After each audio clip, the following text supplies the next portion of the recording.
দর্শক, ঈদ উল ফিতর এসেছে খুশির বার্তা নিয়ে। উৎসবের রং ছড়িয়ে পড়েছে চারপাশে। ঈদকে রঙিন করে তুলতে সিনেমা মুক্তির রেওয়াজ বহু পুরনো। এই ঈদেও মুক্তি পেয়েছে কয়েকটি সিনেমা। সেই উৎসবে মেতেছে বাংলা সিনেপ্রেমীরা। প্রথমবারের মতো জুটি হয়ে এসেছেন শরীফুল রাজ ও সাবিলা নূর। পাচ্ছেন দর্শকদের ভালোবাসাও। আমাদের সাথে আছেন জনপ্রিয় সেই দুই তারকা শরীফুল রাজ ও সাবিলা নূর। এই দুই তারকা অতিথিকে নিয়ে সবাইকে আমন্ত্রণ জানাচ্ছি ঈদ উল ফিতরের বিশেষ আয়োজন স্যান্ডেলিনা ঈদ 2026 অনুষ্ঠানে, powered by Typhoon fabric care. Eid Mubarak. আপনাদেরকে ঈদ মুবারক জানাচ্ছি। ঈদ মুবারক। কেমন আছেন? ঈদ কেমন কাটছে? বিশেষ করে বনলতা এক্সপ্রেস এই সিনেমাকে ঘিরে ব্যস্ততা কেমন কাটছে? আলহামদুলিল্লাহ, ঈদ তো খুবই ভালো কাটছে এবং আমাদের অভিনীত সিনেমা বনলতা এক্সপ্রেস রিলিজের আগের থেকেই দর্শকদের কাছে ভীষণ ভালোবাসা পেয়েছে, গানের জন্য, ট্রেলার টিজারের জন্য, এবং সেই ভালোবাসাটা এখন আস্তে আস্তে বাড়ছে এবং সাথে আমাদের এক্সাইটমেন্টও বাড়ছে। সো সবকিছু মিলিয়ে আলহামদুলিল্লাহ খুব স্বাভাবিক, একটা নার্ভাসনেসও কাজ করে, একটু এক্সাইটমেন্টও সেই সাথে আছে। রাজু ভাইয়ের কাছ থেকে শুনবো। দুইটাই আসলে ব্যাপারটা পরীক্ষা দেওয়ার মতো আর কি, বাট হ্যাঁ মজাই লাগতেছে দুটো একই সাথে। শুধু কি হলকে ঘিরে ঈদের প্ল্যানিং, নাকি এছাড়াও পরিবারদের সাথে ঈদ করার একটা প্ল্যান রয়েছে? আমার তো যেহেতু সিনেমা রিলিজ হচ্ছে কিছুদিন সিনেমার সাথে থাকার পর দেন ডেফিনেটলি ফ্যামিলি সবার সাথে ঈদ করার প্ল্যান আছে। এছাড়াও থাকে না যে এখন তো সিনেমা হলেই যে আপনারা দর্শকদের প্রতিক্রিয়া দেখছেন, এছাড়াও বাইরে আরো কোনো প্ল্যানিং, বন্ধু বান্ধবদের সাথে, পরিবারের সাথে কোনো প্ল্যানিং এ যাচ্ছেন কিনা, করছেন আপাতত কিনা? টিকিট পাচ্ছি না, ও পাচ্ছে না। সো যখন আসলে টিকিট পাবো, সো আমার মনে হয় যে ওই টাইমটাতে ফ্যামিলি সবাইকে নিয়ে সিনেমাটা দেখার একটা প্ল্যান তো অবশ্যই আছে। আচ্ছা, এই তো গেল সাবিল আপু এবং রাজ ভাইয়ের কথা। আমরা একটু সিনেমা প্রসঙ্গে চলে আসি। চিত্রা আপু কেমন আছে, সেই সাথে আমাদের ডাক্তার সাহেব কেমন আছে? চিত্রা আপু খুবই ভালো আছে, কারণ চিত্রা আপু তো আসলে বনলতা এক্সপ্রেসে উঠতে পেরেছে, এই পথের যাত্রী হতে পেরেও ভীষণ ভালো আছে, এবং সেই সাথে ডক্টর আশাবের মতো এরকম একজন কো অ্যাক্টর পেয়েছে, এতেও সে খুবই খুশি। বাহ। রাজ ভাই কি বলবেন? আমি তো চিত্রা ভালো থাকলে ডক্টর আশাবও ভালো থাকে, সো আমার মনে হয় যে আশাব অনেক ভালো আছে। আচ্ছা, প্রথমত যখন থেকে ফার্স্ট লুকিং বা টিজারটা চলে আসলো সোশ্যাল মিডিয়াতে, এখন আমরা জানি আমরা সবাই খুব সরব, যখন ফার্স্ট লুকিং বা টিজার এসেছে তখন থেকে কি স্ক্রলিং করা শুরু করেছেন? কে কি মন্তব্য করলো, চরিত্র নিয়ে কেউ কিছু বলছে কিনা, শুরু করেছেন কিনা, কেউ দেখেছেন কিনা? আমি তো হ্যাঁ, মানে যেহেতু আসলে এই সিনেমার গল্পটা একটু মানে আইকনিক একটা স্টোরি থেকে নেওয়া, অ্যান্ড হুমায়ুন স্যারের একটা উপন্যাস থেকে, তো অবশ্যই মানে সবগুলো ক্যারেক্টারের প্রতি মানুষের আসলে ওই কিউরিওসিটি তো আমার নিজেরও আছে, আসলে কাকে কেমন লাগছে, মানুষ কি বলছে।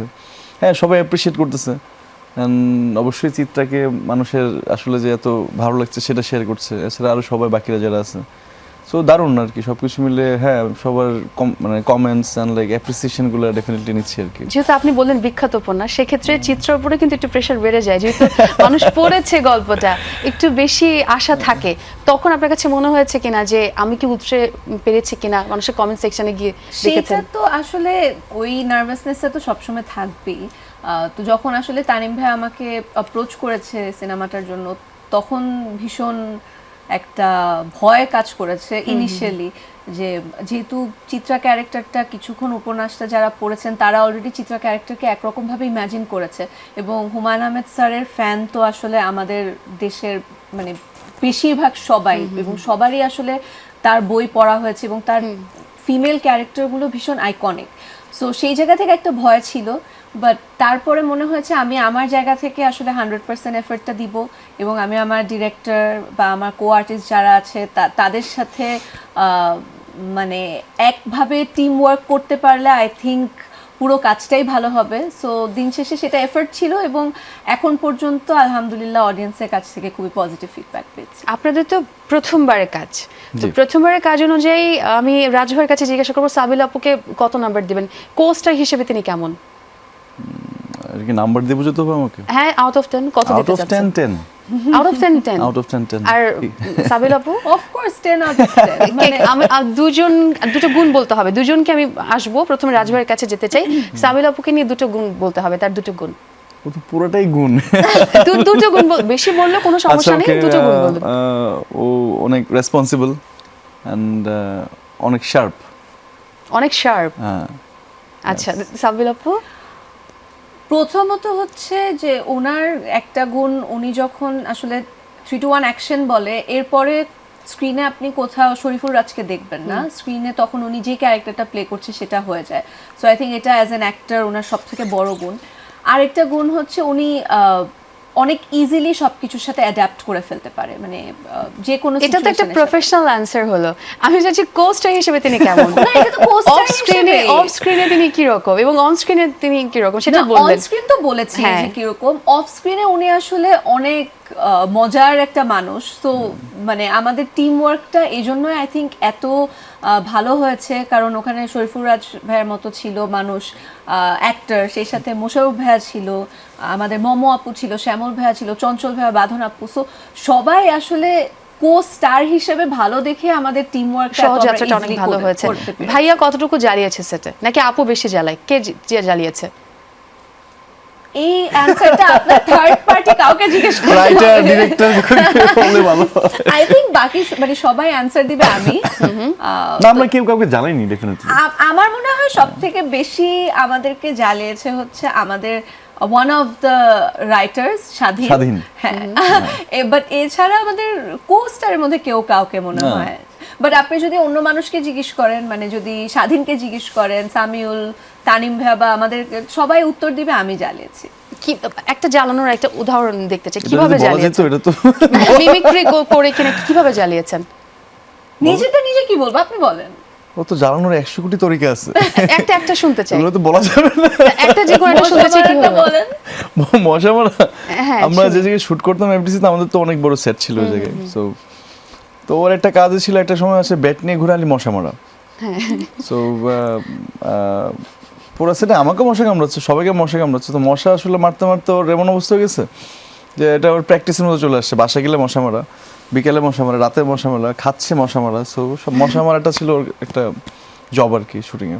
আর রাজ ভাইয়ের কোনো কিছু?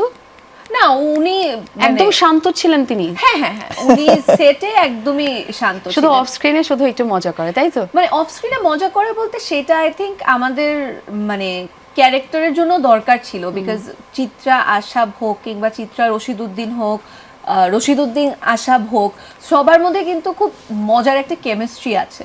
সো ওই কেমিস্ট্রিটা যদি আমরা অ্যাকচুয়ালি ন্যাচারালি মানে অডিয়েন্সের কাছে প্রেজেন্ট করতে চাই, তখন সেটে যদি আমরা আসলে টুকটাক একটু মজা না করি তাহলে হ্যাঁ। জিনিসটা অর্গানিক। আমার মোশাররফ ভাই Exactly. সবচেয়ে বেশি লাইক মজাতে মোশাররফ ভাইয়ের প্রথম স্থান অধিকার হ্যাঁ, হ্যাঁ, true, ফার্স্ট। তার একটা ডায়লগ আমার মনে পড়েছে, খুবই ইন্টারেস্টিং ছিল এবং এটা কিন্তু ক্যাচি ছিল। দুটো জিনিস মনে রাখবে। দুটো জিনিস মনে রাখবা, কারণ কোন তোমাদের দুটো জিনিস, ব্রেনের যে স্যার? অবস্থা। তো আমি প্রশ্ন করব, প্রথমে রাজু ভাইয়ের কাছে যাই, কোন দুটো জিনিস আপনি সবসময় মাথায় রাখেন? একই প্রশ্ন সাবিলাপুর কাছেও যাব। মানে রেগুলারলি মানে হ্যাঁ, কোন দুটো জিনিস আপনি সবসময় মাথায় রাখেন? আপনার রেগুলার লাইফে হতে পারে বা আপনার সেটে হতে পারে, কাজের ক্ষেত্রে হতে পারে। প্রথমটা হচ্ছে মায়ের কথা, আরেকটা হচ্ছে আমার ফোন ঠিক আছে কিনা, আমার সাথে আছে কিনা। আর সাবিলাপু?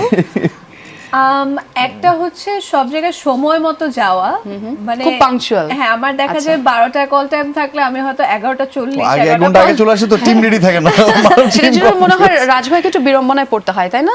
না ও সে একটা জায়গায় তো চলে যাওয়ার আসে। নিয়ম আছে, 12টা মানে 12টা। ও তো যদি 11টা চলে আসে তো পুরো টিম তো আসলে ম্যাচ হ্যাঁ। মানে প্যানিক করবে না, লাইক হচ্ছে এত আগে এসে কি করছে।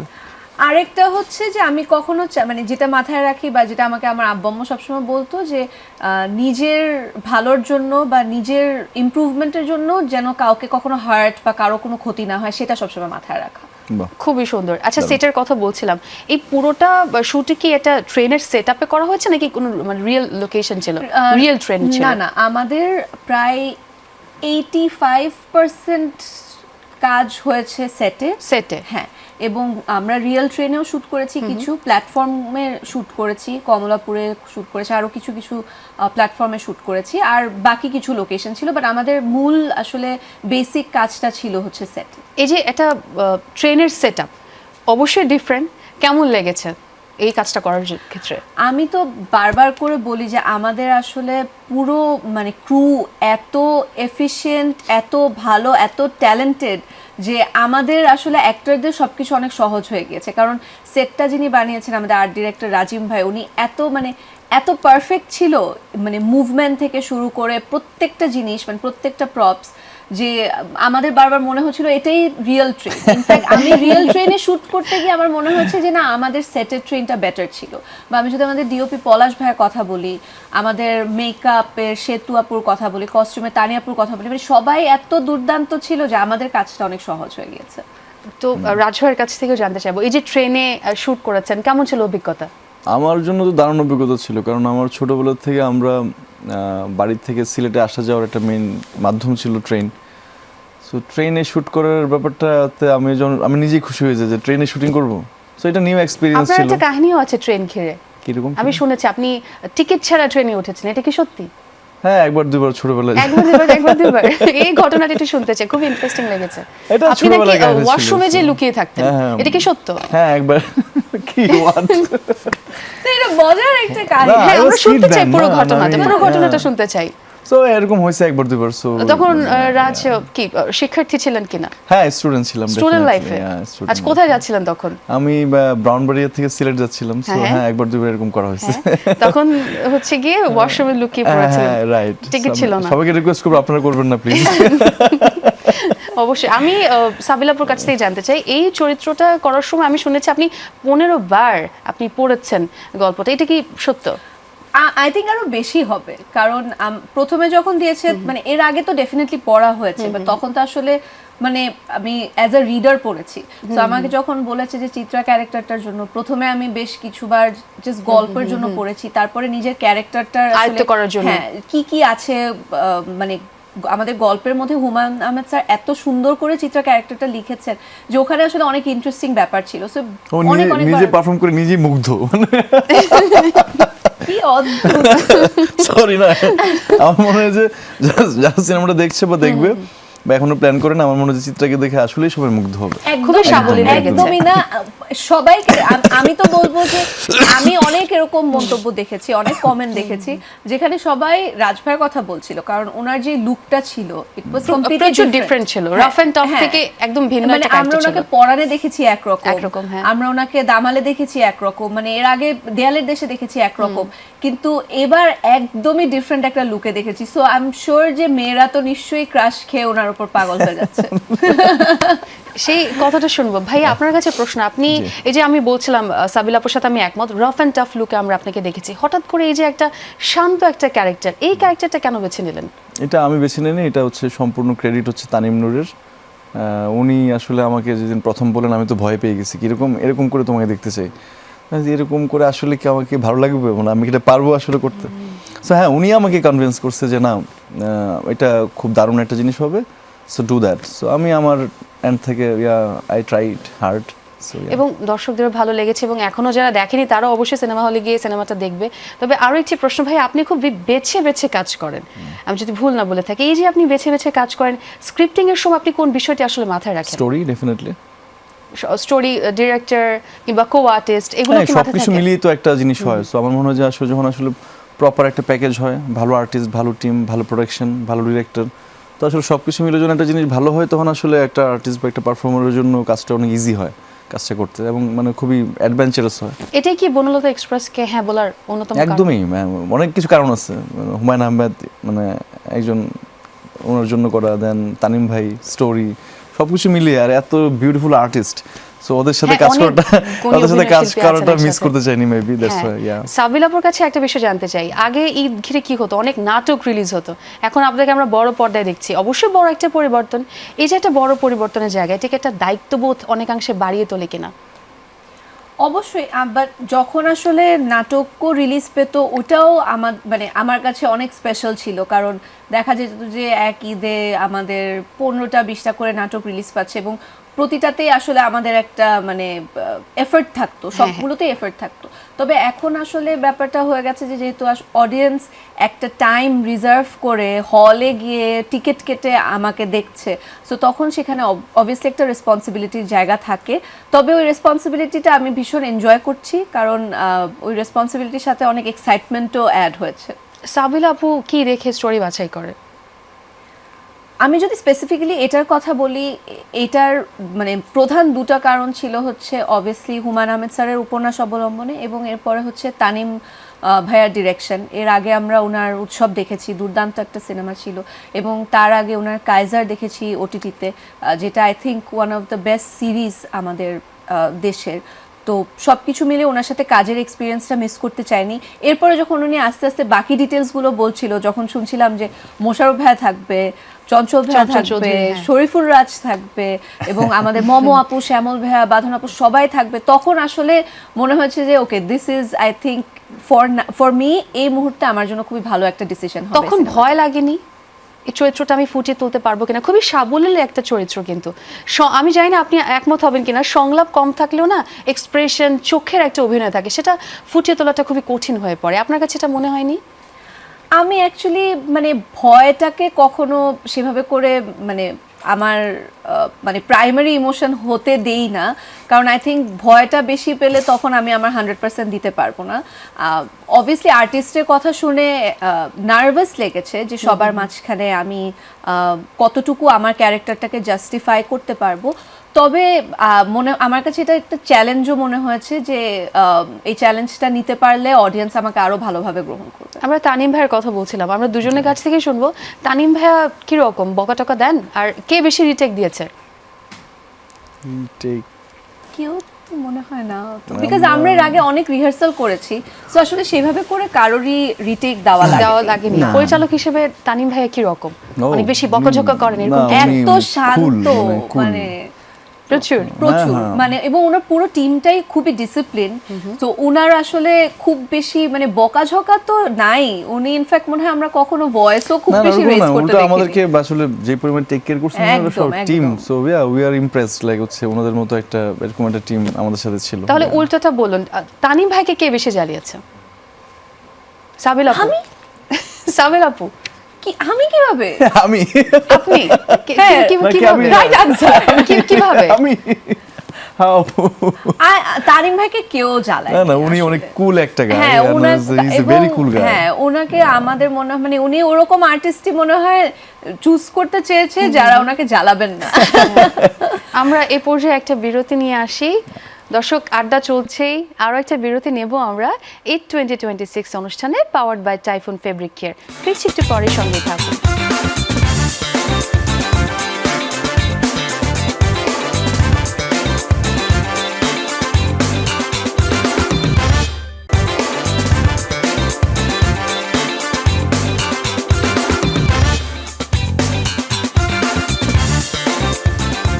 দর্শক, welcome back to Sandelina Eid 2026 অনুষ্ঠান, powered by Typhoon fabric care.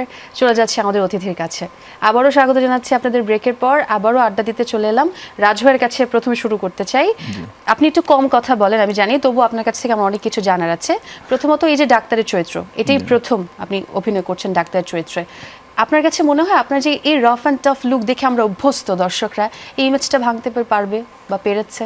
আমি তো আসলে ইমেজ ভাঙার জন্য সিনেমাটা করিনি, সো এমন না যে আমি যখন পড়ান করেছি তখন ইমেজ ভাঙার জন্য পড়ান করেছি বা দামাল করেছি ইমেজ ভাঙার জন্য। It's not like that. তো আমি আসলে সিনেমার স্টোরি আসলে আমাকে কোন দিকে ড্রাইভ করাচ্ছে সেটা ইম্পর্টেন্ট আমার জন্য, যার কারণে আসলে বিভিন্ন ধরনের সিনেমার সাথে আমার রাজের involvement। মাথায় থাকে কি আসলে এই অভিনয়গুলো করার সময়, চরিত্রগুলো করার সময় রাজের মাথায় কি থাকে? এই যে রাইটার কিভাবে স্ক্রিপ্টিং করেছেন, ডিরেক্টর কিভাবে ডিরেকশন দিতে চান, টিম আমার কাছ থেকে কি ধরনের রাজে কি কোনো সাপোর্ট আলাদা চান। প্ল্যান থাকে চরিত্র নিয়ে? প্রিপারেশন থাকে, আলাদা প্ল্যান থাকে না, প্রিপারেশন নিয়ে যাই, দেন হচ্ছে বাকি টিমের সাথে বসে যেটা হয় আমার মনে হয় যে বাকি অর্ধেক কাজ টিমের সবাই আসলে করে দেয় আর কি। আর সাবিল আপুকে বলা হয় মিষ্টি মেয়ে, তো সাবিল আপু রিয়েল লাইফে কতটুকু মিষ্টি? মিষ্টি মেয়ে বলা হয়? হ্যাঁ, বিশ্বাস মিষ্টি করতেছেন বলা হয়। বিশ্বাস করছেন না বিশ্বাস আপু? করতেছেন কেন? আমাকে মিষ্টি বলার চান্সই নাই। আমি তো না, আমি শুনিনি কখনো। না, ভাইয়া তো বলেছেন যে আপনি সেটি প্রচুর জ্বালিয়েছেন। আরো কয়েকবার বলো, ভালো লাগবে। না, কারণ দর্শকরা বলে। আমার তো আসলে মোস্ট অফ দ্য টাইম দেখা গিয়েছে যে অনেকটুকু সময় নাটকে বেশ টমবয় টাইপের চরিত্র করা হয়েছে, ঝগড়াটে চরিত্র করা হয়েছে। দেন আস্তে আস্তে আমি চেষ্টা করেছি যে মানে টিপিক্যাল বা একদম স্টেরিওটিপিক্যাল কোনো কিছু যেন না হয়ে যায়, সেজন্য নারী ভিত্তিক কাজ হোক কিংবা একটু ডিফারেন্ট ক্যারেক্টার করার। তো আমি আসলে রিয়েল লাইফে কেমন মিষ্টি, অ্যাগেন আমার মনে হয় সেটা আমার কো আর্টিস্টরা বা আমার ফ্যামিলি মেম্বাররা বা আমার ফ্রেন্ডরা বেটার বলতে পারবে। আপনি বলেন না। ভাইয়া তো বলেছে যে আপনি অনেক দুষ্টুমি করেন, সেটার কোথায়? মধ্যে অনেক বেশি দুষ্টুমি মিষ্টির কথা করেছেন। বলছি আমরা, দুষ্টু মিষ্টি বলতে But আপনি বলেছেন যে সাবিল আপু বেশি দুষ্টুমি করে না, রাজ ওটা ভাইয়ের ওটা তুলনায়। হচ্ছে মিষ্টি দুষ্টুমি আর কি, লাইক দুটো মিক্সড, হ্যাঁ, তাই তো? দুটো mixed, হ্যাঁ। আচ্ছা, আমরা টক পরিবারের মিষ্টি কথা ঝাল বলছিলাম। যেরকম ওরকম আর কি। একদম, আমরা পরিবারের কথা বলছিলাম। পরিবারে কাউকে নিয়ে গিয়ে হলে গিয়ে নিজের সিনেমা দেখা হয়েছে বড় পর্দায়? হ্যাঁ, গতবার যখন তাণ্ডব রিলিজ পেয়েছে তখন তো আমি নেহালের সাথে মানে নেহাল আমার সাথে ফার্স্ট ডে ফার্স্ট শো একসাথে দেখেছি আমরা, সাথে আমাদের ফ্রেন্ডরাও ছিল, এবং মানে টিম মেম্বাররা তো ছিলই, সিনেমার সাথে ফ্রেন্ডরাও ছিল। এবং এবারও যেহেতু আমার আব্বু আম্মু এবার দেশে আছে, সো এবারও প্ল্যান আছে যে সবাই মিলে একসাথে দেখব। নেহাল ভাইয়ের রিয়াকশন কি ছিল প্রথমে? তাণ্ডব দেখে হ্যাঁ, ও একবার স্ক্রিনের দিকে তাকাচ্ছিল, আবার একবার আমার দিকে তাকাচ্ছিল। সো বিকজ ওকে আমি আসলে মানে অবভিয়াসলি স্টোরির ব্যাপারে একটা আইডিয়া দেওয়া হয় যে আচ্ছা এই টাইপের কাজ করছি বা এটা, বা ও তো আসলে সেভাবে করে পুরো মানে স্টোরি জানে না, বাট ওর কাছেও জিনিসটা আসলে একজন অডিয়েন্সের মতো আস্তে আস্তে ধীরে ধীরে ডিসকভার করার মতো হয়। তো ও মানে খুশি ছিল, ভীষণ এক্সাইটেডও ছিল। সে কি কোনো ফিডব্যাক দিয়েছে? অনেক ফিডব্যাক দিয়েছে ও, সবসময় আমার কাজের ব্যাপারে অনেক ফিডব্যাক দেয়। এবং স্পেসিফিক্যালি বনলতা এক্সপ্রেসের কথা যখন আমি শুরুতে ওকে বলেছি যে আমি তো এই সিনেমার কথা এসেছি, তো আমাকে জিজ্ঞেস করেছে কে কে আছে সাথে। তো তারপর আমি যখন বলেছি মোশাররফ ভাই আছে, রাজ ভাই আছে, চঞ্চল চৌধুরী ভাই আছে, মানে বাকি সবার আর্টিস্টের কথা যখন বলেছি তখন ও আমাকে বলেছে যে আচ্ছা দেখ কি করতে পারবি, মানে খুবই মানে এমন একটা চ্যালেঞ্জ দিয়েছে যে দেখি এত গুণী আর্টিস্টদের মাঝখানে। ভাইয়াকে তুই তুই করে বলে? হ্যাঁ, আমরা দুজনকে আচ্ছা। তুই তুই করে বলি। তো বলছে যে দেখ এটা আমরা নতুন কি করতে জানলাম ভাই। পারিস। তো যখন আপনি কোনো রোমান্টিক সিন করেন তখন ভাইয়া কিছু বলে না? না, কারণ ও জানে তো যে এটা একটু part জেলাস of ফিল হয় না acting। ভাইয়ার? বা বলে না যে এই জায়গাটাতে একটু বেশি রোমান্টিক হতে পারতে, বলে না কিছু? না, রোমান্টিক হতে পারতাম বা এই ধরনের বলে না, এমনিতে অ্যাক্টিং নিয়ে অনেক সময় অনেক কিছু বলে যে এই সিনটা আরো বেটার হতে পারতো বা এই সিনটা। আই থিংক নেহাল অনেক ভালো, গুড অবজারভার। হ্যাঁ, he is a very good say observer. কি শুটিং সেটেও যায়? না না, কখনো না। আচ্ছা।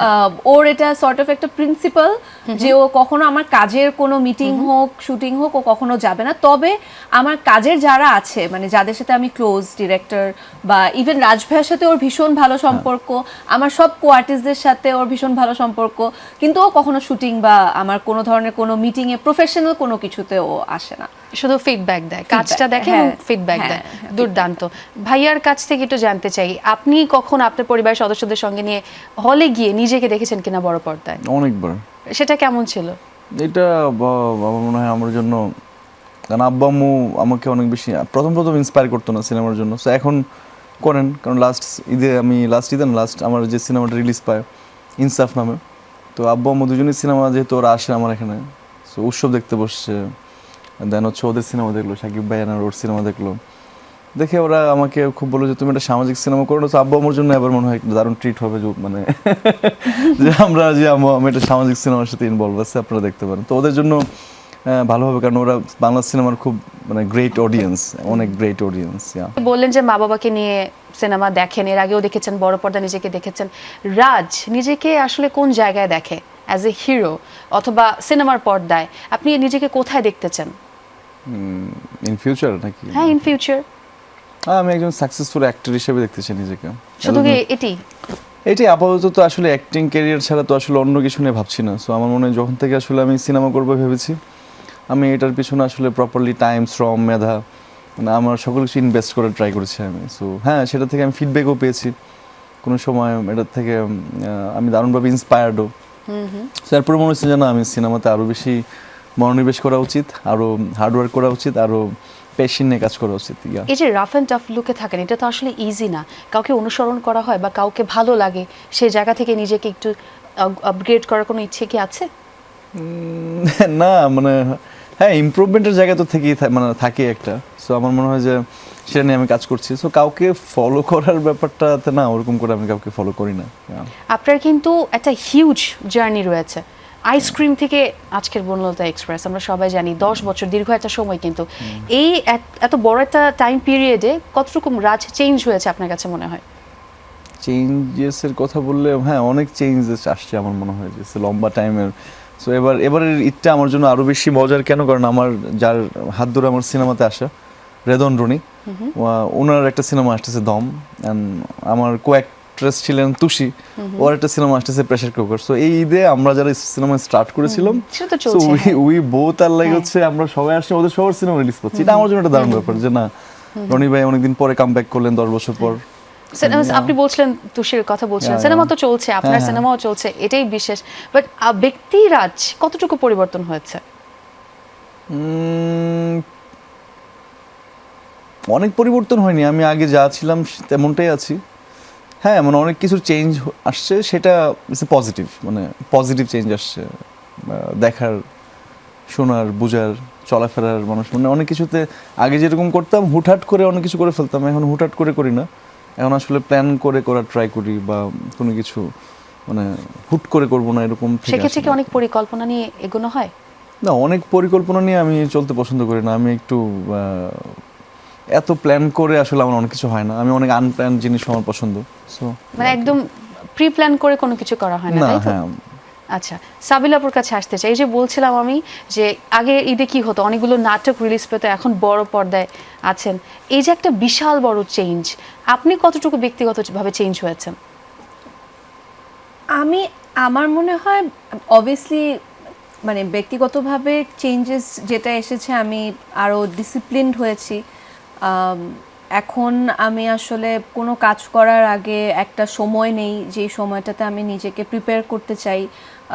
বিভিন্ন ধরনের প্রিপারেশন থাকে। এখন খুব রেগুলারলি ওয়ার্কআউট করা হয়, যেটা আমার কাছে মনে হয় খুবই ইম্পর্ট্যান্ট একটা পার্ট আমার লাইফের।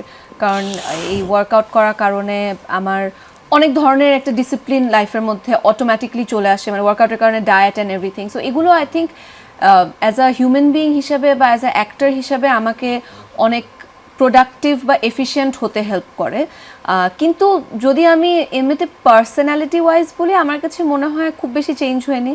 কারণ আমি আগে যেরকম ছিলাম এখনও সেরকমই আছি, বা আমার যারা স্কুল ফ্রেন্ড তাদের সাথে এখনও যখন দেখা হয় সবাই এটাই বলে যে হ্যাঁ তুই তো আগের মতো নেই, বা ইউর দ্য সেম। তো আমরা কি আবারও আপনাকে নাটকে পেতে পারি, নাকি শুধু এখন বড় পর্দা নিয়ে আসলে ভাবনায় আছেন? আপাতত আসলে আমি যেটা দেখছি যে আমাদের এত দুর্দান্ত কিছু সিনেমা হচ্ছে, মানে এবারের ঈদেও আমরা দেখছি যে অনেক ভালো ভালো সিনেমা রিলিজ পেয়েছে। সো অবশ্যই এই সিনেমার জার্নিটাকে আমি উপভোগ করতে চাই, এবং পাইপলাইনে যেগুলো আছে সেগুলো শেষ করতে চাই। আমি এইগুলোর মানে এই সিনেমার এই জগৎটাতে আমি মানে জগৎটা এক্সপিরিয়েন্সটা নিতে চাই। তবে আমি এটা বিলিভ করি যে নাটকের কারণেই আজকে আমি এখানে, বা নাটকের কারণে আমি দর্শকদের ভালোবাসা পেয়েছি। সো যদি এরকম কোনো গল্প আসে যে এই ধরনের ক্যারেক্টার আগে করা হয়নি, বা যেই গল্পটা একদমই ডিফারেন্ট কিছু, দেন ডেফিনেটলি নাটকেও কাজ। লিচুর বাগান দিয়ে আপু কিন্তু হিউজ একটা সোশ্যাল মিডিয়াতে একটা ঝড় তুলে ফেলেছিলেন তিনি। এখনও তো সেটা নিয়ে বোধহয় কোথাও গেলে কথা শুনতে হয়। কোরিওগ্রাফি যদি বলি, বেশ প্রশংসিত হয়েছেন আপনি। একটা আপনার লুক দেখলাম তাণ্ডবে, এখন দেখছি একদম সাবলীল, একদম ঠান্ডা একটা চরিত্র। এই যে একটা ব্যালেন্স, এটা কিভাবে করলেন? আসলে লিচু বাগানেরটা আমার নিজের জন্য একটা সারপ্রাইজ ছিল, কারণ আমিও তো আসলে কখনো নিজেকে এরকম একটা স্কেলে দেখিনি বা চিন্তা করিনি। সো সেই সাথে যখন আসলে অডিয়েন্সের ফিডব্যাকটা পেয়েছি, ডেফিনেটলি এটা আমার জন্য একটা ব্লেসিং ছিল। তবে এর ক্রেডিট আসলে আমি আমার অ্যাগেন পুরো টিমকেই দিতে চাই, কারণ আমার পাশে যিনি ছিলেন উনি না থাকলে, মানে আমি সাকিব ভাইয়ের কথা বলছি, মানে ওনার মতো একজন মানুষ না থাকলে প্রবাবলি লিচু বাগানটা এত সুন্দর বা এত মানে এত দর্শকদের কাছে এভাবে করে পৌঁছতো না, বা দর্শকদের এত ভালোবাসা পেতো না। সো ডেফিনেটলি এটার ক্রেডিট আমাদের মেগাস্টার শাকিব খানকে যায়। সেই সাথে আমি রাফিকেও একটা থ্যাংক ইউ দিতে চাই যে ও আমার এই সিনেমার জার্নিটার শুরুতে আমাকে এত মানে অ্যামেজিং একটা অপরচুনিটি দিয়েছে শাকিব ভাইয়ের সাথে স্ক্রিন শেয়ার করার, এবং তাণ্ডবের মতো এরকম স্কেলে অ্যাক্টিং করার। তবে এখনের যে চেঞ্জটা, এটাও আসলে আই থিঙ্ক মানে ক্যারেক্টারের জন্যই। তো ক্যারেক্টারের সাথে চেঞ্জ হওয়াটা আই থিঙ্ক আমাদের অ্যাক্টরদের part of life, part of job, in fact. part of life. It comes with the responsibility. So এটা আমি এনজয় করি, সেটা লুক চেঞ্জের ক্ষেত্রে হোক, পার্সোনালিটি মানে আমি বলছি ক্যারেক্টারের পার্সোনালিটি চেঞ্জের হোক, আমি এটা ভীষণ এনজয় করি। এই যে ডান্স আইটেম থেকে এখন আমরা চিত্রাকে দেখতে পাচ্ছি, একজন সাবলীল মিষ্টি একটা মেয়ে। এরপর আমরা কি দেখব বলে দেবো আমি? বলে দিতে পারেন একটা স্পয়লার না, ঠিক আছে, স্পয়লারটা আমি অবশ্যই চাই যেন আমি যেই কাজটাই করি না কেন সেই টিম থেকে একটা অফিসিয়াল গ্র্যান্ড অ্যানাউন্সমেন্ট আসুক, যেন অডিয়েন্সও আসলে জিনিসটাকে কিছু হিন্টস কি দেওয়া যায়? আশা করছি সিনেমাতেই দেখা যাবে। আর রাজ ভাইয়া আপনি কি বলতে চান কি নিয়ে হিন্টস? আপনি বলতে চাচ্ছিলেন। বলবো? না, ঠিক আছে।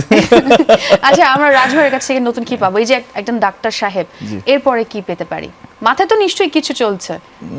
সাইন এরপরে- করা হয়ে গেছে ওনার। ও ওয়াও, হ্যাঁ, ওগুলোই শেষ করবো। হিন্টস দিয়ে হ্যাঁ দিচ্ছে। ওগুলোই শেষ করবো, যে বললো ওগুলো আসলে বাই দিস টাইম যখন আসলে যার স্কেজুয়ালটা ঠিকঠাক আমাকে ইনভলভ করবে, ওই কাজগুলো start আমরা কি করে চরিত্র নিয়ে একটু জানতে পারি? না, কি এগুলো তো টাইপের শুরুই রফ করি এন্ড না, টাফ? চরিত্র নিয়ে কি এটা কি বলবো বলা আমি? যায়? ওই চরিত্র তো স্টার্টই হয়নি, সো এখনো একটু হিন্টস দেওয়া যায়, রফ এন্ড টাফ নাকি একদম ঠান্ডা? এগুলো নিয়ে কিচ্ছু বলতে পারবো না। কিচ্ছু বলা যাবে না। না ঠিক আছে, আমরা অপেক্ষায় থাকবো, সমস্যা নেই। কিন্তু রাজ ভাইয়ের কাছে আরেকটি প্রশ্ন, রাজ ভাইয়া মানে এখন কি হয়, সিনেমা তো অনেক হিরো, অনেক হিরোইন, নিজেকে টিকিয়ে রাখার জন্য বা নিজের যে একটা আলাদা একটা অস্তিত্ব রয়েছে, নিজেকে বজায় রাখার জন্য কোন বিষয়টা আপনার কাছে মনে হয় বেশি ম্যাটার করে বা আপনি খেয়াল রাখেন? মানে আমার মনে হয় যে কাজের কনসিস্টেন্সিটা ঠিকঠাক থাকলে বেটার। সো হ্যাঁ, আমি তো টিকে থাকার জন্য আলাদা করে কোনো কিছু করার আমি আসলে করিনি এখন পর্যন্ত। আমি জানি না আসলে করতে হয় কিনা, সেটাও আই ডোন্ট নো। বাট হ্যাঁ, আমি আমার কাজটা মন দিয়ে করার ট্রাই করি। আমার যে কারণে আসলে একটা সময় ছিল যখন আসলে একটা স্ক্রিপ্ট বা একটা গল্পের জন্য আমি আসলে নিজেই মরিয়া হয়ে থাকতাম যে আমাকে কেউ একটা স্ক্রিপ্ট দেবে কিনা, সিনেমা করবে কিনা। হ্যাঁ, আলহামদুলিল্লাহ ফাইন, এখন আমার কিছু কাজ আছে হাতে, আমার পাইপলাইনে কিছু কাজ আছে। হ্যাঁ, ইনশাল্লাহ ঠিকঠাক থেকে, শরীর ঠিকঠাক থেকে, সুস্থ থেকে যাতে বাকি কাজগুলো শেষ করে দিতে পারি, সেটাই। ওরকম করে আলাদা করে কোনো প্ল্যান নেই আর কি। আলাদা করে কোনো প্ল্যান নেই। ঠিক আছে, আপনার কাছ থেকে শুনলাম, আপনার কথাটাই রাখলাম যে দর্শকদের জন্য আমরা রেখে দিচ্ছি, তারা অপেক্ষায় থাকুক, আমরা পরবর্তীতে চিত্রার কাছ থেকে কি পাবো। তবে আবার হচ্ছে বনলতা এক্সপ্রেসে চলে আসতে চাই। আমরা জানি আপনাদের সঙ্গে আরো সহযাত্রী রয়েছেন এই ট্রেনে, অনেক গুণী শিল্পী আছেন, তাদের সঙ্গে কাজ করেছেন, কেমন অভিজ্ঞতা ছিল? এতজন কোস্টার, কেমন লেগেছে তখন? আমার তো পিকনিক, আমি তো অলমোস্ট সব জায়গায় বলে আসতেছি যে লাইক এটা একজন অভিনেতার জীবনে একটা দারুণ ব্যাপার যে একসাথে এতগুলো আর্টিস্ট আবার কোনোদিন হবে কিনা সেটা আমি জানি না। এতগুলো চমৎকার চমৎকার আর্টিস্ট, মানে সবাই গুণী নিজের নিজের জায়গায়। সবার নাম বললো একটু মোশার ভাই আছে, চঞ্চল ভাই আছে, কেউ বকা দিয়েছে সেটা এমন কিছু হয়েছে? না, সবার ফান দেখতে দেখতে তো না, তবে আমি আমার কাছেও ডেফিনেটলি এটা তো একটা দুর্দান্ত এক্সপিরিয়েন্স। তবে আমি মোশাররফ ভাইয়ের কথা স্পেসিফিক্যালি বলতে চাই যে ওনার সাথে তো এর আগে নাটকে কাজ করা হয়েছে।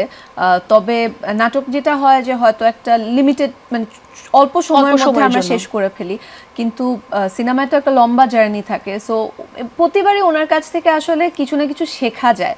মানে সেটা শুধুমাত্র অ্যাক্টিং এর মানে ক্ষেত্রে না, উনি জীবন নিয়েও আসলে এত দুর্দান্ত কিছু ওনার ফিলসফি আছে যে এগুলো মানে এগুলোর কনভারসেশনে পার্ট হতে পারাটাও একজন অ্যাক্টর হিসাবে বা একটা মানুষ হিসাবে একটা দুর্দান্ত এক্সপিরিয়েন্স। আসলে দুর্দান্ত একটা জার্নি ছিল, এবং ট্রেনে যদি সহযাত্রীরা ভালো হয়ে থাকে, কোপ আপ করে, তাহলে পুরো যাত্রাটাই আসলে অনেক দুর্দান্ত হয়।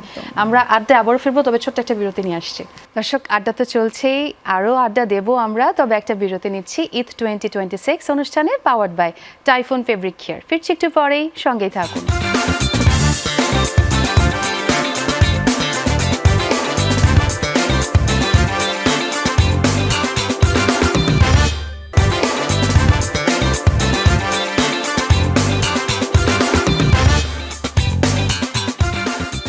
দর্শক, আবারও স্বাগত জানাচ্ছি স্যান্ডেলিনা ঈদ 2026 অনুষ্ঠানে, powered by Typhoon fabric Care. চলে যাচ্ছে আমাদের অতিথিদের কাছে। এবার আমি একটু ঝটপট কোয়েশ্চেন করব, সাথে সাথে অ্যানসার করতে হবে, ঠিক আছে? রাজ ভাইকে দিয়ে শুরু করি। না, আগে লেডিস ফার্স্ট। না না, কাকে দিয়ে শুরু করব? আগেও না, উইথ ডিউ আচ্ছা ঠিক আছে, রেসপেক্ট। আমি কোয়েশ্চেন করি, আপনার যে কোনো একজন উত্তর দেন তাহলে। আচ্ছা, সেটে কে সবচেয়ে বেশি দেরি করে আসতেন, রাজ ভাই নাকি সাবেল আপু? রাজ ভাই। রাজ ভাই? একবার দুবার হয়েছে সেটা আমার। হ্যাঁ, আমি তো কখনো দেরি করি নাই, করো নাই? নেভার। সেটে দেরি করছি আমি। আচ্ছা, নেক্সট কোশ্চেন। আচ্ছা, পরিচালক বলেননি কে দেরি করে আসতো বা বকাঝকা করেনি সেটার জন্য? আমি এখনো ক্লিয়ার না, কে দেরি করে আসতো? দেরি রাজ করে ভাইয়া। কখনো, মানে দুদিন দেরি করেছে আর কি, এরকম না যে ট্রাফিক ঢাকা শহরে তো হ্যাঁ। মানে লাইক হিউজ ট্রাফিক। তার মানে আমরা মেনে নিচ্ছি রাজ ভাই দেরি করে এসেছে, তাই তো? Okay fine. শুটিং এর ফাঁকে স্ক্রিপ্ট পড়াচ্ছে মোবাইলে বেশি সময় কাটাতেন কে? না, না আমি মোবাইলে স্ক্রিপ্ট পড়তাম। আমি আশা করে দেখেছি আপনি ফোন হ্যাঁ, কিন্তু আমি মোবাইলে স্ক্রিপ্ট পড়তাম। না এক্সপ্লেনেশন বলেন নাই, বলতে যে ইয়েস অর নো অ্যানসার। আচ্ছা ওকে ওকে ঠিক আছে, কোনো সমস্যা সাবিল আপু, স্বীকার করবো আমি। সাবিল আপু তাই তো? ওকে আমি ওকে Great. ফাইন। আচ্ছা সাবিল আপুর কাছে রাজ ভাইয়ের এমন কোনো অভ্যাস আছে যে আপনাকে সেটা খুব বিরক্ত করেছে? হ্যাঁ, উনি কোনটা? মাঝে মাঝে অনেক মানে মিউজিক ছেড়ে দিত লাউড করে কোথায়? মেকআপ ফোনে? রুমে। হ্যাঁ, ফোনের একটা স্পিকারের সাথে তোমার, আমাকে কোয়েশ্চেন করেছে, আমি উত্তর দিয়েছি। আচ্ছা ওকে যে, তুমি এর এত- জন্য তুমি ডিস্টার্ব ফিল করছো? হ্যাঁ, না, এটা কেন মিউজিক কেন ভাইয়া? না আমি তো মিউজিক শুনতে পছন্দ করে। না অনেকক্ষণ সেটার মধ্যে? দেখা গেল যে ওরা শুটিং করছে 2-3 ঘন্টা, আমার শুটিং নেই, সো আমি আসলে কি বোর্ড হবো বসে বসে? সো বেটার আমি একটু মিউজিক ছেড়ে হয়তো ন্যাপ নিচ্ছিলাম বা কিছু একটা করছিলাম। সো আমি দেখলাম তো মাঝে মধ্যে ও শুনতো এসে, হঠাৎ করে এখন মনে হচ্ছে ঠিক আছে। আপু বিরক্ত বোধ পাশে করে। বসে হ্যাঁ গানটা সারাদিন তো শুনি, so what happened with you? ঠিক আছে, সাবিল আপুর কাছে প্রশ্ন, রাজ ভাইয়ার এমন কি আছে যেটা আপনার সব থেকে বেশি পছন্দ? ও ওনার ক্যারেক্টারকে নিজের করার যেই মানে প্রতিভা বলি বা যেই মানে যেটাই আছে, আই থিঙ্ক এটা ম্যাজিক্যাল। কারণ উনি যখন স্ক্রিনের সামনে যায়, ইটস ভেরি ডিফিকাল্ট যে উনার কোনো সিনে ওনাকে কেউ মানে আউটশাইন করবে। মানে উনি পারফরমেন্স I don't দিয়ে know. আসলে দুর্দান্ত চোখ সরানো যায় না একদম বলে। একদম। নিজের কথাটা বলে দিল আর কি। না আমার না, মনে হয়। আমি আর আমি একদম রাজ ভাইয়ের অনেস্টলি কাছে উত্তর দিয়েছি। মানে এটা মানে ওনার এই মানে ট্যালেন্টটা Power টা আসলে আছে। কখনোই মানে অস্বীকার করতে পারবো না। সেটা একদম সাবিল আপুর সাথে আমিও একমত, দর্শকরাও একমত হবেন। একদম। রাজ ভাইয়ের কাছ থেকে জানতে চাই, সাবিল আপুর কোন জিনিসটা আছে যেটা আপনার সব থেকে বেশি ভালো লাগে? এত ভাবতে হচ্ছে। কারণ ওর অনেক কিছু আমার ভালো লাগে, শুধু স্পেসিফিক শুধু একটা জিনিসের কারণে ওকে ভালো তাহলে লাগে না। অনেকগুলাই বলেন। বাড়িও বলতে পারেন, কোনো সমস্যা নেই, বাড়িও বলতে পারেন। ওর ওর মানে লাইক হচ্ছে ওই যে বললাম না, ও অনেক সিনসিয়ার, এটা আমাকে খুব ভালো লাগছে আমার। মানে ও অনেক রেসপন্সিবল অ্যান্ড থাকে না যে কোনো প্রবলেম হলে একসাথে 10-20 জনকে কিভাবে কাম ডাউন করে ফেলবে, ঠিকঠাক আছে কিনা, সেই পাওয়ারটা আছে, মানে লাইক হ্যাঁ শি নোজ দ্যাট। ওকে আচ্ছা, সাবিল আপু কি আসলে সেটে সারাক্ষণ বই পড়তেন? এটা কি সত্যি? বলেন। খুব ভাবতে হচ্ছে, খুব ভাবতে হচ্ছে। বই মানে বই তো সেটের আগেও পড়তাম। ইনফ্যাক্ট আমাদেরকে কিন্তু একটা মানে যেই স্ক্রিপ্টটা দেওয়া হচ্ছিল সেটা কিন্তু একদম বইয়ের মানে মতোই বইয়ের একটা। মতো করে দেওয়া এই হয়েছিল যে আর কি। আমরা ছোটবেলায় পড়তাম না 3 গোয়েন্দা হ্যাঁ হ্যাঁ, টাইপের একদম বই, মানে হ্যাঁ। বাধাই করা বইয়ের মতো। এবং আমরা সবাই আসলে সারাক্ষণ দেখা যেত কিছু হলেই হ্যাঁ, এদিকে বইটা হাতে শুয়ে নিয়ে বসে পড়তে সোফায় থাকতাম, টেবিলে কর্নারে বইটা নিয়ে পড়তে থাকতাম। তার মানে আসলে তিনি সেটে বই পড়তেন। হ্যাঁ। আর রাজ ভাই কি করতেন তখন? উনিও এরকম অনেক সময় দেখেছি যে উনি স্ক্রিপ্ট পড়ছে বা ক্যারেক্টার নিয়ে কথা বলছে, মোশাররফ ভাইয়ের সাথে কথা বলছে যে কিভাবে আশাব এবং রশিদউদ্দিনের ওই সিনটা আরো বেটার করা এই যায়। সিনটা নিয়ে না আমার একটা কথা আছে, এই সিনটা খুবই দুর্দান্ত এবং বইয়ে যখন আমরা যারা পড়েছি তারা খুবই মজা পেয়েছে। এই সিনটা যখন আপনি ফুটিয়ে তুলেছেন তখন আপনার মধ্যে নার্ভাসনেস কাজ করেছে কিনা যে দর্শকরা কি সেম মজাটা পাবে যেটা বইটা পড়ে পেয়েছে? না সেটা তো আসলে একটা বই, সিনেমাটা যখন হয় আসলে একদমই এক্স্যাক্টলি একটা বইকে ফলো করে কিন্তু সিনেমাটা হয় না, এটা অ্যাডাপশনও থাকে, অনেক কিছু add পরিচালকের করা মতো হয়, একটা হ্যাঁ। অ্যাডাপশন থাকে, সে মানে যেভাবে আসলে দেখাতে চান সিনেমাটাকে এক্স্যাক্টলি বইটার মতো হয় না। So আমার মনে হয় যে হ্যাঁ যতটুকু আমি সুযোগ পেয়েছি আমার চরিত্রটাকে আসলে অ্যাডপ্ট করার, আমি চেষ্টা করেছি একটা ভালো চরিত্র করার। আর ইনফ্যাক্ট ডক্টর আশাব নিজেও একটা আইকনিক ক্যারেক্টার। হ্যাঁ তা তো অবশ্যই। আমার কাছে নার্ভাসনেসের থেকে আমার কাছে মনে হচ্ছিল বারবার যে এটাকে জাস্টিফাই করাটা আর কি না প্রপার ওয়ে। তখন কি হাসি পাচ্ছিল কিনা মোশাররফ ভাইয়ার যে একদমই না, কারণ ওনার শুধু কমিক টাইম না, আমি তো বললাম যে ওনারা তো লিজেন্ডারি অ্যাক্টর একদমই, নিঃসন্দেহে ওনাদের সাথে যখন আসলে স্ক্রিন শেয়ার করার ব্যাপার আসে, সো আসলে তখন এটা একটা অনেক বড় অভিজ্ঞতার ব্যাপার হয়ে দাঁড়ায়, মানে সেই আর কি। Okay fine. আচ্ছা আরেকটা প্রশ্ন, আপনাদের দুজনকে নিয়ে যদি কোনো গুজব ছড়ায় সেটা কি হতে পারে? গুজব মানে কি ছড়াবে? কি গুজব ছড়াবে আর হতে পারে যে আমরা দুজনকে পছন্দ করি না, এরকম কিছু পছন্দ হতে পারে। করেন না? হ্যাঁ। কেন সেটা কি মানে ঝগড়া হতো টম এন্ড জেরির মতো? হ্যাঁ হ্যাঁ হ্যাঁ, প্রচুর?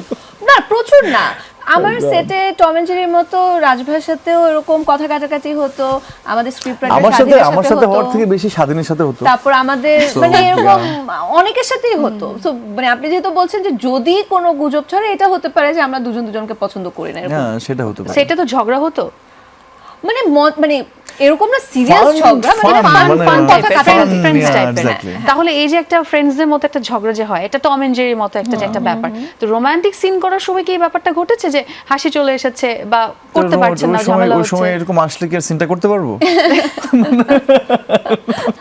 তখন এমন কিছুই হয়নি তখন একদম নরমাল এটাই হ্যাঁ। এক্স্যাক্টলি, ওকে কারো কারণে শুট আটকে গেছে এমন কোনো কিছু হয়েছে না আমাদের মানে আলহামদুলিল্লাহ শুট ভীষণ স্মুথলি গিয়েছে। আচ্ছা আরেকটা প্রশ্ন খুবই ইন্টারেস্টিং হুমায়ুন আহমেদের গল্পের নারীর চরিত্রটা একটু রহস্যময় হয় আমরা যারা তার বই পড়েছি তারা আমরা জানি সাবিল আপুর কাছে প্রশ্ন আপনি চিত্রার সেই রহস্য ধরে রাখতে গিয়ে বাস্তবেও রাজের সাথে কি একটু কম কথা বলতেন না, কারণ আমার কাছে মনে হচ্ছে চিত্রের রহস্যটার থেকেও চিত্র এবং আশাবের কেমিস্ট্রিটা বেশি ইম্পর্ট্যান্ট এবং চিত্রার সাথে ডক্টর আশাবের এবং চিত্রার সাথে রশিদ উদ্দিনের যে দুইটা ডিফারেন্ট টাইপের কেমিস্ট্রি আছে এই দুইটা মোর ইম্পর্টেন্ট। সো এই জন্য আমি কম কথা বলতাম না, আমি চেষ্টা করতাম যেহেতু ওনার সাথে এটা আমার প্রথম কাজ, মানে আগে আমাদের পরিচয় ছিল তবে কাজ তো করা হয়নি, তো চেষ্টা করতাম হচ্ছে যতটুকু আসলে Cope up করা যায়। মানে যতটুকু ফ্রেন্ডলি হয়ে আরো get to know each other so that ক্যারেক্টারটাকে আরো বেশি ইন্টারেস্টিং করা যায়। ওকে রাজ ভাইয়া তো আমি বরাবরই বলে আসছি যে রাফ অ্যান্ড টাফ লুকে দেখেছি যখন আপনি প্রথমবার একজন ডাক্তারের গেট আপে দাঁড়ালেন তখন নিজেকে যখন আয়না দেখেছেন তখন কেমন ফিল হচ্ছিল একদমই চিনতে পারিনি আমাকে আমি। হ্যাঁ লুক সেটের দিন সবাই আমরা মানে উনি যখন এসেছে উনি ফুল মাস্ক পরা ছিল, সরি আমি বলছি এটা, মানে ফুল মাস্ক পরা ছিল, সানগ্লাস পরা ছিল, সো মানে উনি ঢুকে এসে বসেছে আমরা নর্মালি কথা বলছি, এরপরে যখন উনি মাস্ক আর সানগ্লাস খুললো আমরা সবাই মানে তানিম ভাইয়া ছিলাম, আমি ছিলাম, আমাদের মেকআপ আর্টিস্ট সেতু আপু ছিল আর কস্টিউমের তানি আপু ছিল, আমরা সবাই ওয়ার লাইক হোয়াট এটা কে, মানে এতই ডিফারেন্ট লাগছে, মানে একদম বিয়ার্ড ছাড়া ছিল একদম, হোল একদম। লুক। হ্যাঁ ভাইয়ার কোনো মজার স্মৃতি কোনো কিছু পুরো সিনেমাতে এই যে আপনার লুক নিয়ে যখন সবাই অনেক বেশি কিউরিয়াস ছিল অনেক হাসাহাসি করছিল তখন আসি না, কারণ ওটা তো প্ল্যান করেই করা যে আমি আমার ক্যারেক্টারটা যেন আসলে আমাকে বুঝিয়ে দেয়, তখন আসলে বলাই হয়েছে আমাকে যে আসলে আমি কি করবো আর আমার কি করা উচিত। সো হ্যাঁ ওদের কাছে এটা নিউ, কারণ আমাকে নর্মালি ইউজুয়ালি ভাবে দেখে অভ্যস্ত না কেউ, অভ্যস্ত না, exactly, হঠাৎ করে হ্যাঁ। দেখছে তো ওদের হ্যাঁ বাসা যাওয়ার পর আমি আবার নিজে আয়নার সামনে দাঁড়ানোর পর দিলাম না ইউ আর দ্য গাই, হ্যাঁ সো আচ্ছা এই যে সিনেমার মধ্যে আপনারা দুজন চুক্তিবদ্ধ হয়েছেন কাজ করেছেন সিনেমাটা দর্শকরা দেখেছে এখনো যারা দেখেনি তারাও দেখবে, দর্শকদের উদ্দেশ্যে যদি কিছু বলার থাকে এই সিনেমাটা নিয়ে, যদি একটা স্পেশাল একটা সিনেমা অনেক গুণী শিল্পীদের সঙ্গে অভিনয় করার এটাই প্রথম সুযোগ আপনারা পাচ্ছেন একটু যদি বলতেন। বলো। দর্শকদের উদ্দেশ্যে বলতে চাই যে বনলতা এক্সপ্রেস এমন একটা সিনেমা যেটা পরিবারের সবার সাথে, পরিবারের প্রতিটা ফ্যামিলি মেম্বারই আসলে ফিল্মটা এনজয় করবে এবং আই থিঙ্ক একটা খুবই ফ্যামিলির হোলসাম একটা মোমেন্ট ক্রিয়েট হওয়ার সুযোগ আছে। সো অবশ্যই এই সিনেমাটা দেখবেন, তবে আই হোপ যে এবার আসলে এত দুর্দান্ত কিছু সিনেমা রিলিজ পাচ্ছে, আমাদের সবাই যদি মিলে আমরা বাংলা সিনেমা দেখি হলে গিয়ে, তখন আমরাও আসলে ফিউচারে আরও ভালো ভালো কাজ করার সুযোগ পাবো। সো বনলতা এক্সপ্রেসের সাথে সাথে যেই সিনেমাগুলোই আসছে সবগুলোই যেন দর্শক হলে গিয়ে দেখেন। রাজ ভাই বাহ চমৎকার, আমার কথাই তো বলে দিলে সবকিছু। আপনার কাছে তো শুনতে চাই। আমি বলবো যে যারা 90s কিড, যারা হচ্ছে হুমায়ুন আহমেদ স্যারের ফ্যান আমার মতো, আমি নিজে ওনার অনেক বড় ফ্যান, ওনার একটা বই কিছুক্ষণ থেকে একটা সিনেমা আসছে বনলতা এক্সপ্রেস, তো এটা যারা হুমায়ুন আহমেদ স্যারের প্রেমিক Fan প্রেমিকারা রয়েছে, হ্যাঁ। ওদের জন্য দারুণ ট্রিট, 90s কিডদের জন্য আরও দারুণ হচ্ছে, অনেক ব্যান্ডের গান আসলে ইনভলভ আছে সিনেমাতে, সবকিছু মিলিয়ে আসলে বনলতা এক্সপ্রেস। সো ঈদে বাকি সব সিনেমা দেখার পাশাপাশি বনলতা এক্সপ্রেস দেখতে কেউ ভুলবেন না এবং ডেফিনেটলি আমাদেরকে জানাবেন, ফিডব্যাক দিবেন এখনো কেমন যারা লাগলো। দেখেনি তারা অবশ্যই দেখবে। হ্যাঁ। আমরা একটু গানের কথাটা একটু আনতে চাই, যে গানটা রিলিজ পেয়েছে এই গানটা নিয়ে একটু শুনবো দুজনের কাছ থেকে, রাজ ভাইয়ের কাছ থেকে শুনি প্রথমে। আমাদের ভীষণ পছন্দের গান, এটা আমরা তো I think গুনগুন সবারই করে- এটা iconic গুনগুন- একটা গুনগুন গান। করে আস্তে আস্তে মানে এটা যে কোনো সময় গাওয়া যায় আর কি, মানে লাইক হচ্ছে হ্যাঁ কে গান করে সেটার মধ্যে গুনগুন করে? সাবিল আপু। গুনগুন করে ও জুড়াই করে তার মানে গান গেতে পারেন না সাবিল না না না না না না এই গান গাই অর্থাৎ কিন্তু গান গাইতে পারি না, আমি গান একদমই গাইতে পারি না, তবে তারপরও আমি গান গাই, কারণ আমি মানে কিছু কিছু মানুষকে মনে হয় যে এই আমার গানের গলাটা দিয়ে জ্বালানোটা বেশি ইফেক্টিভ হয় আর কি। আমরা কি দুটো লাইন শুনতে পারি কার থেকে? আপনার তোমার কাছে? কাছ থেকে। আমার কাছ থেকে?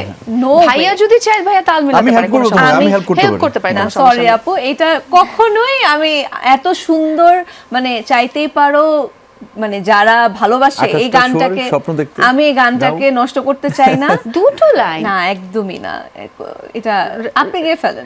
রাজ ভাইয়া, রাজ ভাইয়া, আমি তো I am not a singer. ও যে ভালো গান করে মানে আমাকে ভাইয়া এত প্রশংসা করছে আপু। এক লাইন আমি বলবো। হ্যাঁ হ্যাঁ হ্যাঁ, আমি তো কবিতার সাবিলা মতো আপু তাল বলবো। হ্যাঁ আমিও বলবো। এক মুঠো গোলাপ আর ওই নীল আকাশ আকাশের ওই চাঁদ। অথবা এই রাত। ওয়াও গ্রেট, খুব ভালো লেগেছে। এই সব মিলিয়ে ওভারঅল বনলতা এক্সপ্রেস যারা এখনো দেখেনি তারা দেখবে, দর্শকদের উদ্দেশ্যে যদি আপনারা কিছু বলতেন। আমি দর্শকদের উদ্দেশ্যে আসলে প্রথমত থ্যাংক ইউ জানাতে চাই সবসময় আমাকে এত সাপোর্ট করার জন্য, আমার কাজকে ভালোবাসার জন্য, আমাকে ইন্সপায়ার করার জন্য। আশা করি এই সাপোর্টটা, এই ইন্সপিরেশনটা সবসময় থাকবে যেন আমি ভবিষ্যতে আরও ভালো ভালো কাজ করতে পারি, এবং সেই সাথে অবশ্যই হলে গিয়ে পরিবারের সবার সাথে যেন বনলতা এক্সপ্রেস দেখে তাদের ঈদের সময়টা আমাদের সাথেও সেলিব্রেট করে, এবং কেমন লাগলো সেটা যেন আমাদেরকে জানায়।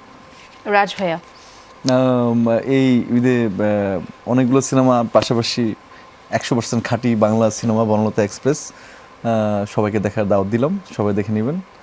অ্যান্ড এই তো আর কি। অনেক ধন্যবাদ আপনাদের দুইজনকে এবং ঈদের অনেক অনেক শুভেচ্ছা। দর্শক না চাইলেও বিরতি দিতে হবে গল্প আড্ডায়। আশা করি আমাদের এই আয়োজন আনন্দ দিয়েছে আপনাদের। আজকের মতো বিদায় নিচ্ছি আমি ছোঁয়া খন্দকার। ঈদ উল ফিতরের বিশেষ আয়োজন স্যান্ডেলিনা ঈদ 2026 অনুষ্ঠানে powered by Typhoon fabric care. Eid Mubarak আবারও সবাইকে।